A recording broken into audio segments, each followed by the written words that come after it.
বড়সড় সাফল্য। প্রায় 6 লক্ষ টাকার জাল নোট বাজেয়াপ্ত করল জঙ্গিপুর পুলিশ। জেলার অন্তর্গত শামশেরগঞ্জ থানার পুলিশ মঙ্গলবার রাতে শামশেরগঞ্জের ডাকবাংলা তারাপুর সংলগ্ন 12 নম্বর জাতীয় সড়ক থেকে গ্রেফতার করা হয়েছে এক মহিলা সহ আরো 3 জনকে। পুলিশ জানিয়েছে যে ধৃতদের নাম মারিয়াম বিবি, খবির শেখ এবং বেলাল হোসেন। সকলের বাড়ি মালদা জেলার বৈষ্ণবনগর থানার পার বৈদ্যনাথপুর গ্রামে। জানা যায় মারিয়াম বিবি এবং বেলাল হোসেন সম্পর্কে দেওর বৌদি।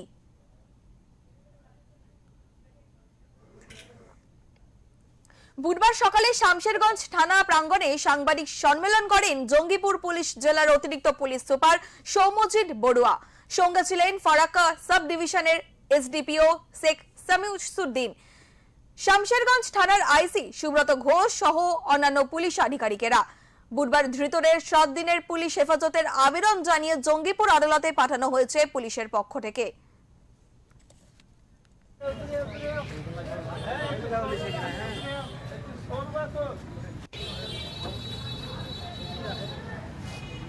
গতকাল আমরা শামশেরগঞ্জ থানার তরফ থেকে একখানা সোর্স মারফত খবর আসে যে একজন ভদ্রমহিলা আর 2 জন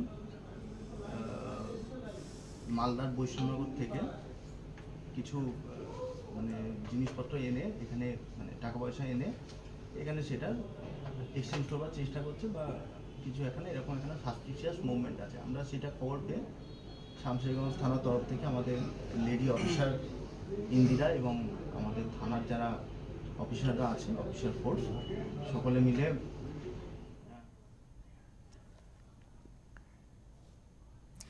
এদিকে দিন কয়েক আগেই মহিলা সহ জাল নোট পাচারের অভিযোগ দুজনে গ্রেপ্তার পরে ফের জাল নোট সহ গ্রেফতারের ঘটনায় ব্যাপক চাঞ্চল্যের সৃষ্টি হয়েছে এলাকা জুড়ে।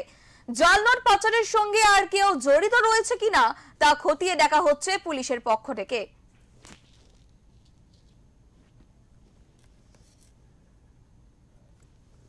মুর্শিদাবাদ থেকে তাপস ঘোষের রিপোর্ট, ওঙ্কার বাংলা।